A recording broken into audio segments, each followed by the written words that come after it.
नमस्कार बच्चों। आज हम गुरुत्वाकर्षण के तीसरे भाग में देखने वाले हैं कि गुरुत्वीय त्वरण क्या होता है। इसके पहले हमने देख लिया कि पृथ्वी का गुरुत्वाकर्षण बल क्या होता है। जब कोई वस्तु पृथ्वी के ऊपर फेंका जाता है तब पृथ्वी क्या करती है, वो अपनी तरफ आकर्षित करती है। इस बल को गुरुत्वाकर्षण बल बताया गया, जिसमें न्यूटन ने बताया आपको कि सभी पिंडों के बीच क्या होता है, एक प्रकार का आकर्षण बल होता है। पृथ्वी पे जो भी पिंड है, पृथ्वी के बाहर जो पिंड है, सभी पिंडों के अंदर एक प्रकार का आकर्षण बल होता है।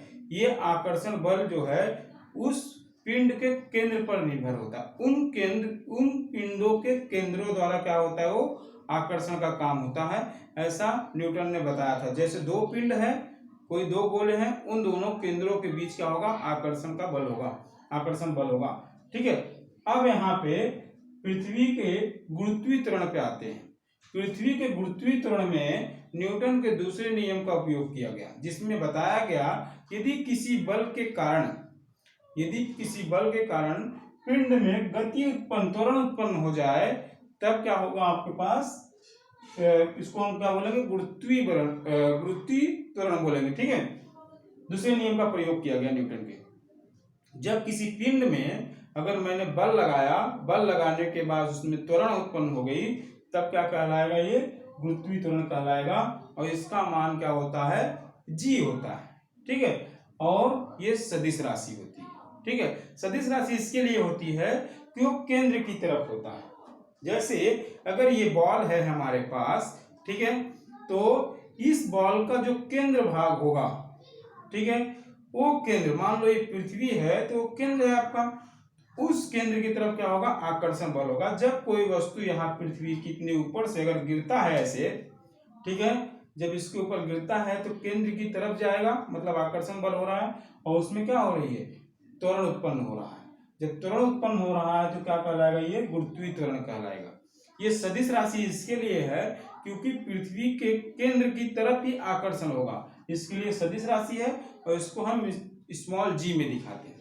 ठीक है। अब इस जी को प्रभावित करने वाले कौन कौन से कारक हैं, उसको देखते हैं। जी के मान में होने वाला परिवर्तन। ठीक है। वैसे जी का मान हम 9.8 मीटर पर सेकंड लेते हैं। कितना लेते हैं, 9.8 मीटर पर सेकंड लेते हैं। ठीक है। लेकिन ये मान बदली होता है। बदली इसके लिए होता है कि पृथ्वी तो अंडाकार है, गोल तो है नहीं। अगर अंडाकार है तो ऊपर की तरफ दोनों तरफ क्या है, ये दबी हुई है, कुछ ऐसे। ठीक है। अगर ऐसे है तो अगर ये आकृति है, अगर ऐसे है, ठीक है, अगर ऐसे है तो केंद्र से ये वाली दूरी क्या होगी, कम होगी, जो क्या है, हमारा ध्रुव है। ठीक है। ध्रुव पे त्रिज्या या दूरी, केंद्र से दूरी कम होने के कारण वहां पे जी का मान क्या होता है, 9.83 मीटर पर सेकंड होता है। ठीक है। और जैसे हम यहाँ से दूर जाने लगते हैं तो त्रिज्या बढ़ती जाती है, और त्रिज्या बढ़ने के कारण भूमध्य रेखा पर क्या हो जाता है, 9.77 हो जाता है। फिर से जब इधर आएंगे तो फिर से कम होते जाएगा। दोनों ध्रुवों पे क्या होगा, 9.83 रहने वाला है। तो जैसे ही हम ध्रुव से भूमध्य रेखा की तरफ जाएंगे तो त्रिज्या हमारी बढ़ती जाएगी। त्रिज्या जब बढ़ेगी तो क्या होगा, वहां पे जी का मान क्या होगा, कम होता जाएगा। ये ध्यान देना आपको। ठीक है। पहला कारक, पृथ्वी के पृष्ठभाग पर परिवर्तन। समझ में आया आपको। पृष्ठभाग में परिवर्तन, पृथ्वी की बनावट गोल अंडाकार होने के कारण ध्रुव पे दबी हुई है, जिसके कारण क्या होगा, वहां पे जी का मान ज्यादा होगा और भूमध्य रेखा पे क्या होगा, वो कम हो जाएगा। फिर दूसरा बोला गया पृथ्वी की ऊंचाई के अनुसार परिवर्तन। अच्छा, अगर ये पृथ्वी है, ठीक है, इसके जैसे ही ऊपर जाने लगूंगा तो त्रिज्या बढ़ती जाएगी। अगर त्रिज्या बढ़ती जाएगी तो आकर्षण बल कम होगा, गुरुत्वाकर्षण बल कम हो जाएगा। इसके लिए यहाँ पे क्या होगा, ऊंचाई होने पे गुरुत्वाकर्षण बल कम होता चला जाएगा। ठीक है। पृथ्वी की ऊंचाई जैसे जैसे हम ऊपर जाएंगे वैसे वैसे क्या होगा, गुरुत्वाकर्षण बल कम होता जाएगा। ऐसा आपको याद रखना है। ठीक है। अच्छा, जब हम किसी वस्तु को फेंकते हैं ऊंचाई की तरफ, ठीक है, तो जब ऊंचाई की तरफ फेंकते हैं, ऊपर की तरफ फेंकते हैं, तो हम ज्यादा ऊपर तो नहीं फेंक पाते हैं। ज्यादा ऊपर न फेंक पाने के कारण वहां पे जी का मान क्या हमारा रहता है, सेम ही रह जाता है। ठीक है। क्योंकि हम मीटर में फेंक पाते हैं, बहुत करेंगे तो हम कितना फेंकेंगे, 10, 12, 15 मीटर फेंकेंगे। ठीक है। इसके लिए वहां पे ऊंचाई जो होगी 10-12 किलोमीटर जो है, 10-12-15 मीटर जो भी है, ठीक है, वो पृथ्वी की त्रिज्या की तुलना में बहुत ही कम होता है। बहुत ही कम होने के कारण वहां पे जी का मान ज्यादा फर्क पड़ता नहीं है, ठीक है। तो जब हम किसी पत्थर को ऊपर फेंकते हैं तो ज्यादा ज्यादा बहुत फेंकेंगे, ठीक है, तो 100 मीटर फेंक लेंगे, उससे ज्यादा क्या फेंक लेंगे, ठीक है। तो ज्यादा ज्यादा हम जितनी ऊंचाई फेंकेंगे, लेकिन पृथ्वी की त्रिज्या कितनी है, कुछ पृथ्वी की त्रिज्या जो है आपके पास 6400 किलोमीटर है। पृथ्वी की त्रिज्या कितनी है, 6400 किलोमीटर है, ये पृथ्वी की त्रिज्या है, ठीक है। इसकी तुलना में अगर मैं 100 मीटर फेंक ही दिया तो जो निगलेक्ट हो जाएगा ना, नगण्य रहेगा, नहीं के बराबर होगा। इसके लिए क्या होगा, वहां पे जी का मान आपका समान ही रह जाता है, ठीक है। तो लेकिन जैसे जैसे ऊंचाई पे जाएंगे वैसे आकर्षण बल क्या होगा, कम होता जाएगा। लेकिन कब, जैसे कोई रॉकेट वगैरह या फिर कोई अंतरिक्ष में जब जाने लगेगा कोई चीज, ठीक है, तब वहां पे जी का मान क्या होगा, कम होने लगेगा, ठीक है। जहां हवाई जहाज वगैरह उड़ने लगेंगे या फिर जो भी चीजें हैं, तो इस तरह के। फिर अब तीसरी चीज क्या प्रभावित करती है, गहराई। अच्छा, अगर आपको लगता होगा कि गहराई में जैसे जैसे जाएंगे वैसे जी का मान बढ़ना चाहिए, ठीक है, लेकिन गहराई में जैसे जैसे हम जाएंगे वैसे वैसे जो इस पृथ्वी का जो मास है, द्रव्यमान है, वो कम होता जाएगा ना, ठीक है। जैसे जैसे अंदर जाएंगे वैसे वैसे क्या होगा, वो कम होता जाएगा। तो इस दौरान हम क्या करने वाले हैं, तो पृथ्वी पे जैसे जैसे हम जाते जाएंगे, ठीक है, अंदर की तरफ, उसका द्रव्यमान क्या होगा, कम होता जाएगा। जब कम होता जाएगा तब वहां पे भी जी का मान क्या होगा, कम होगा, ठीक है। अब आप बोलोगे यहाँ पे तो ऐसा हो रहा था, यहाँ पे त्रिज्या कम थी, इसके लिए आप बोल रहे थे यहाँ बढ़ रहा है करके, और यहाँ से ज्यादा हो रहा है इसके लिए कम हो रहा है। तो जब गहराई में जाना चालू कर रहे हैं त्रिज्या तो कम होती जा रही है, आप बोलोगे, तो ऐसा नहीं है। जब आप गहराई में जाओगे, जैसे जैसे हम इसके अंदर जाएंगे, ठीक है, अगर यहाँ पे आएंगे, यहाँ पे आया, यहाँ पे, तो इसका द्रव्यमान तो कम होता जाएगा ना, पृथ्वी का जो द्रव्यमान है वो कम होता जाएगा, एम का मान कम होता जाएगा। अगर कम होता जाएगा तो वहां पे क्या होगा, जी का मान फिर से कम होता जाएगा। मतलब आपको ये याद रखना है कि पृथ्वी की सतह पे जब रहेंगे तब तो ध्रुव के अनुसार घटेगा बढ़ेगा, ऊपर जाएंगे तब भी कम होगा, नीचे जाएंगे केंद्र की तरफ जाएंगे तब भी जी का मान कम होगा। ये तीन चीजें आपको बताई गई यहाँ पे, ठीक है। फिर उसके बाद यहाँ पे आपको बताया गया है कि यदि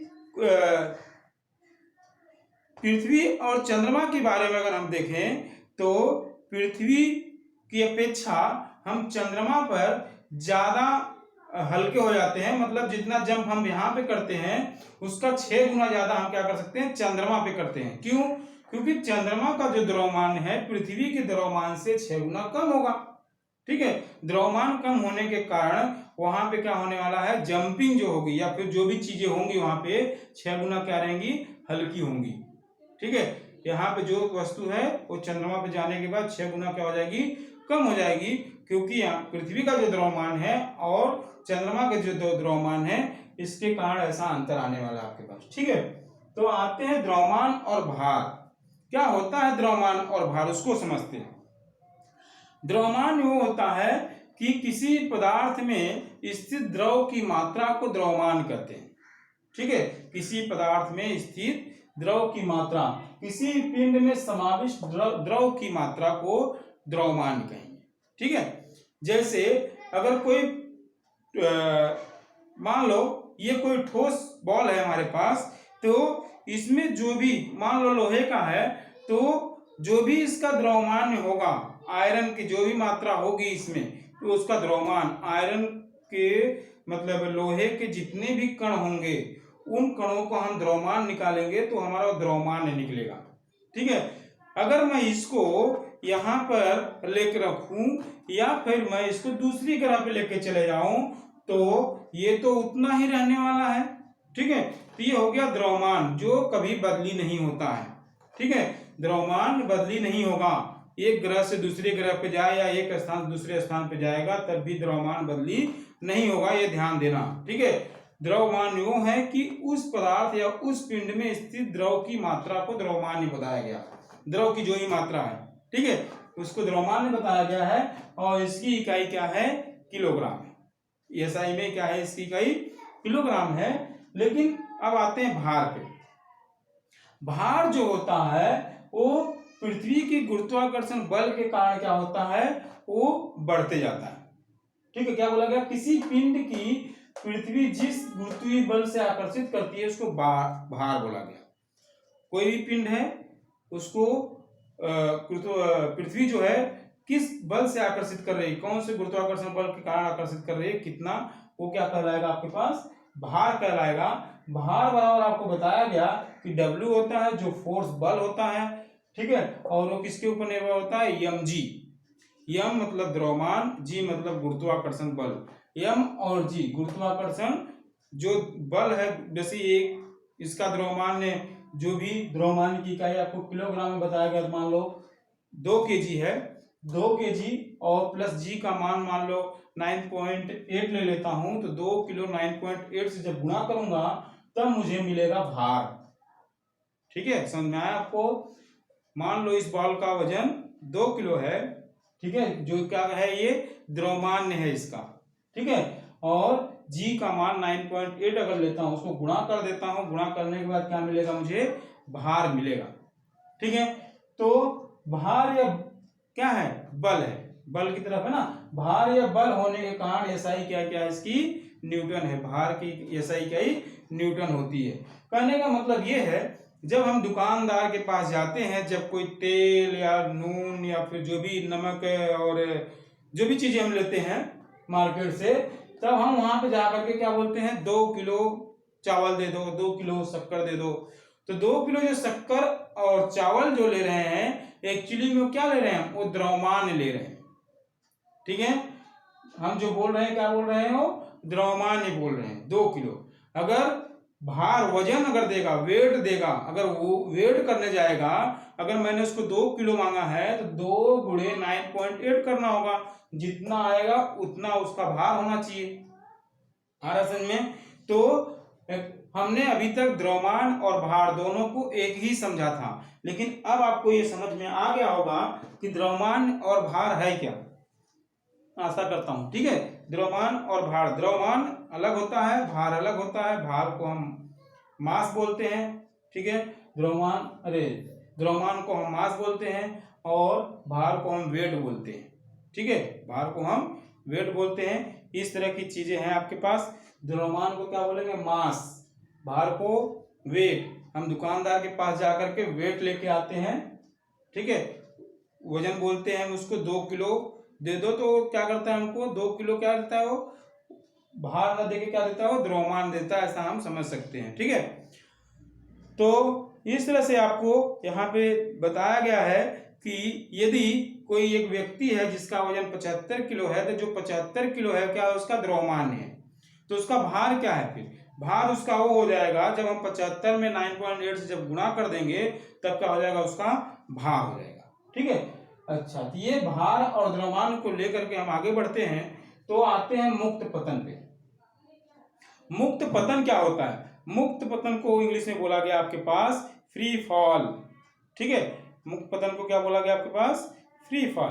फ्री फॉल में क्या होता है कि कोई भी पिंड को बिना फोर्स लगाए, ठीक है, किसी पिंड को बिना बल लगाए क्या कर दिया जाए, अगर उसको छोड़ दिया जाए, ठीक है, और वो गुरुत्वाकर्षण बल के कारण वो नीचे की तरफ जाना चालू करे, तब वो मुक्त फॉल हो जाएगा। मुक्त फॉल मतलब जैसे मैंने इस पेन को ऐसे उठाया है, मैंने इस पेन को उठाया और उसको फिर ऐसे ही छोड़ दिया, तो छोड़ने के बाद ये जो गुरुत्वाकर्षण बल के कारण नीचे गया, ठीक है, ये गुरुत्वाकर्षण बल के कारण नीचे जा रहा है, इसी को बोला गया मुक्त फॉल, फ्री फॉल। जब कोई पिंड केवल गुरुत्वाकर्षण बल के कारण प्रभावित हो रहा है, गतिमान हो रहा है, तब क्या कहलाएगा, वो मुक्त फॉल कहलाएगा। अब इस मुक्त फॉल को लेकर के अब आप जरा सोचिए कि यदि कोई पिंड, एक दो पिंड है हमारे पास, एक मान लो 1 किलो का है, 1 केजी द्रव्यमान वाला है, दूसरा जो है 2 केजी द्रव्यमान वाला है, ठीक है, और इसको मैंने क्या किया, ऐसे आसमान या फिर ऊंची बिल्डिंग से मैंने उसको नीचे गिराया, तो आपको क्या लगता है कौन सा पहले गिरेगा। 2 पिंड है हमारे पास, एक 2 किलो का है, 1 किलो का है, दोनों को मैंने ऐसे गिरा दिया, तब क्या होगा, कौन सा गिरेगा जल्दी? तो आप बोलोगे कि 2 किलो वाला जल्दी गिरेगा, 1 किलो वाला बाद में गिरेगा। या फिर दूसरा और एक उदाहरण लेते हैं, मान लो 1 किलो का है और एक मोर का पंख है, उन दोनों को मैंने क्या किया, किसी ऊंची बिल्डिंग से गिरा दिया। तो अगर पूछा जाए कि मोर का पंख और इस बॉल में से कौन सा पहले गिरेगा, तो आप बोलोगे बॉल पहले गिरेगा। लेकिन यहाँ पे हवा जो है इसमें एक तरह का क्या करता है, गतिरोध, घर्षण बल देने का काम करता है। ठीक है, तो यहाँ पे ये सही आंसर नहीं होगा आपका। ठीक है, क्योंकि यहाँ पे जो घर्षण बल कौन दे रहा है या फिर प्रतिरोधक कौन, प्रतिरोध करने का काम कौन कर रहा है, हवा है। हवा क्या करेगा, पंख को ऐसे उड़ते हुए गिराएगा और बॉल सीधा गिर जाएगा, तो ये सही आंसर नहीं हुआ। तो उसके लिए अगर हम निर्वात में ये काम करें, निर्वात मतलब पूरे कमरे या उस एरिया के हवा को निकाल दिया जाए और फिर उसमें अगर इस बॉल और इस पंख को अगर साथ में गिराया जाए, ठीक है, तब वहां पे आप देखोगे कि दोनों ही क्या होंगे, एक समान गति से और एक ही समय पे पृथ्वी पे आके गिरेंगे। ठीक है, इसका भी आपको वीडियो यूट्यूब पे एक दिया गया है, आपके बुक में दिया है, उसका लिंक आप उसको देख के ट्राई करके खोज लेना क्या है करके। और फिर यहाँ पे आपने देखा कि दो, जैसे अभी तक हमको पता था कि 1 किलो 2 किलो वस्तु वाले को अगर हम छोड़ते हैं तो 2 किलो वाला पहले गिरेगा, 1 किलो वाला बाद में गिरेगा, जो हमको पता है। लेकिन विज्ञान की भाषा में ऐसा संभव नहीं है, ऐसा नहीं होता है।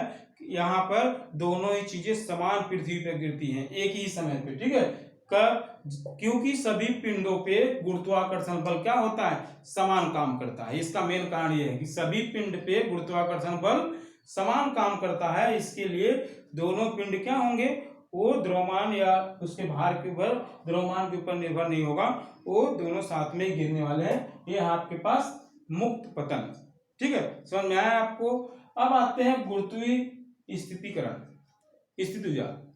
स्थित ऊर्जा और गतिज ऊर्जा, ये 2 प्रकार की ऊर्जा आपने पढ़ा है। ठीक है, स्थित ऊर्जा, गतिज ऊर्जा में आपने देखा है कि स्थित ऊर्जा जब हम पृथ्वी से किसी वस्तु को उठाते हैं और किसी ऊंचाई पे लेके जाते हैं और वहां पे ऐसे रखते हैं, तो आपको ये लगता है कि आपको पता है कि यहाँ पर क्या है, इसके अंदर एक प्रकार की ऊर्जा आ गई, क्योंकि हमने एक बल के खिलाफ कार्य किया है ना, गुरुत्वाकर्षण बल के विपरीत दिशा हमने काम किया। तो इसके लिए यहाँ पे क्या आ गया है, क्या आ गई है, ऊर्जा आ गई है। उस ऊर्जा को क्या बताया जाएगा, स्थित ऊर्जा।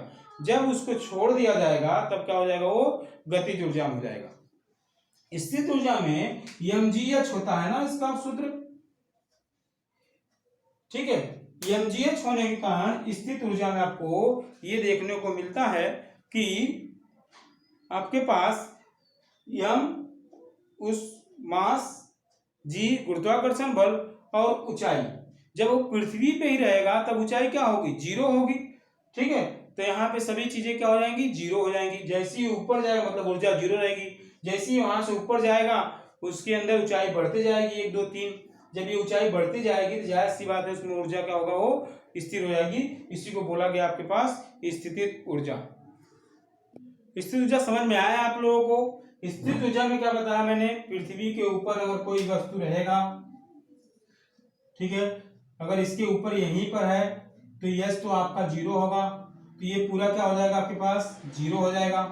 जैसे ये ऊपर जाएगा, यहां तक आ गया, मान लो 10 मीटर आ गया, ये ऊंचाई हो गई, तो इसमें 10 से गुना हो जाएगा। ठीक है, 10 से गुना हो जाएगा तो क्या आ जाएगा, उसमें स्थित ऊर्जा आ जाएगा। अच्छा, ये मुक्त प्लायन को लेकर के मुझे बताना था एक चीज कि मुक्त प्लायन के कारण ही, मुक्त पतन के कारण ही जो हमारी पृथ्वी है और जो ग्रह है वो क्या करते हैं, आकर्षण, एक तरह का गुरुत्वाकर्षण बल होता है और उसके कारण ही क्या होते हैं, वो चक्कर लगाने का काम करते हैं। ठीक है, तो ये याद रखना कि मुक्त पतन के कारण ही क्या होता है, पृथ्वी जो है या फिर जो भी चंद्रमा है, पृथ्वी का चक्कर जो चंद्रमा लगाती है, मुक्त पतन के कारण उसके अंदर गति होती है और गति के कारण ही क्या होता है, वो हमेशा चक्कर लगाते हुए दिखाई देते हैं आपको। फिर अगला आता है मुक्त वेग या पलायन वेग। मुक्त वेग, पलायन वेग को ही एस्केप वेलोसिटी बोला जाता है। ठीक है, एस्केप वेलोसिटी में आपके पास, जैसे अगर मैं किसी पत्थर को फेंकूं, ठीक है, ऐसे धीरे से अगर फेंकता हूं, ठीक है, तब तो इतनी ऊंचाई तक ही जाएगा। ठीक, यदि मैंने किसी पत्थर को फेंका, स्लो फेंका, तो इतनी ऊंचाई तक गया, मैंने बोला कि चलो और तेज फेंकता हूं, और बल लगा दिया मैंने, तो इतनी ऊंचाई तक लेके गया। फिर और बल लगाया, मैंने बोला पूरा दम लगा के फेंकता हूं एकदम ऊपर, तो इतनी ऊंचाई तक लेके गया। ठीक है, लेकिन जब मैंने स्टार्टिंग गति मतलब आरंभिक गति को मैंने जितना ज्यादा रखा, उतना ही क्या रहा, पत्थर उतनी दूर तक गया, मतलब गुरुत्वाकर्षण बल के उतनी दूर तक गया विपरीत दिशा में, क्योंकि इसकी तरफ गुरुत्वाकर्षण बल नीचे की तरफ काम कर रहा है। ठीक है, तो मैंने किसी पत्थर को स्लो फेंका, फिर उससे और तेज फेंका, फिर और तेज फेंका। उस दौरान हमने क्या किया कि यहां से जो स्टार्टिंग बल है, ठीक है, आरंभिक बल, उसको मैंने ज्यादा तेज किया, इसके कारण क्या हो गया, ये ज्यादा ऊंचाई तक जाते रहा।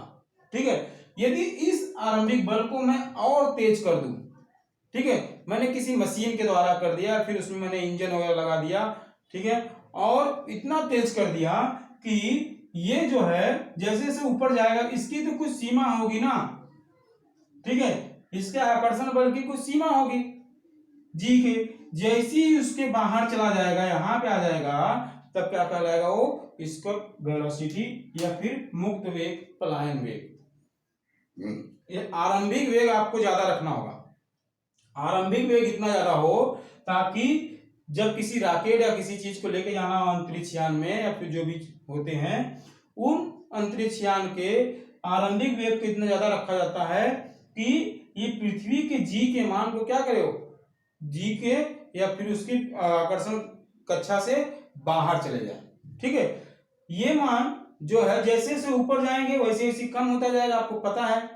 ठीक है, आकर्षण बल क्या होगा, कम होता जाएगा, और एक समय ऐसा होगा कि आकर्षण बल खत्म हो जाएगा, और खत्म हो गया तो क्या हो जाएगा, वो आपके पास अंतरिक्ष वाला भाग आ जाएगा, जिसको को बोला गया मुक्त पलायन वेग। इस मुक्त पलायन वेग का आपको लिमिट बताया गया है कि 11.2 किलोमीटर प्रति घंटे के हिसाब से आपको भेजना है।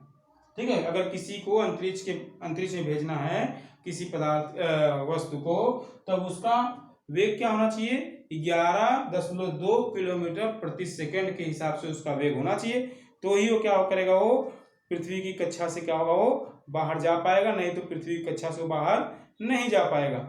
ठीक है, तो वैसी अगर आपको चंद्रमा का लेकर के बताना है, तो चंद्रमा का भी आपकी किताब में दिया हुआ है। चंद्रमा का जो मुक्त वेग है वो है आपके पास 2.37, कितना है, 2.37 किलोमीटर प्रति सेकेंड।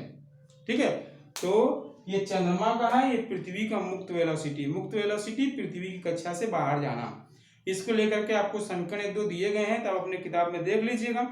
ठीक है, तो आशा करता हूं कि सभी पार्ट आपको समझ में आ गए होंगे, तो सही से आप इसको 1-2 बार पार्ट को आप सही से पढ़ लेना, पढ़ करके आप वीडियो को देख लोगे तो आपको अच्छी तरह से समझ में आ जाएगा। ठीक है, अब यहाँ पर रुकते हैं, धन्यवाद।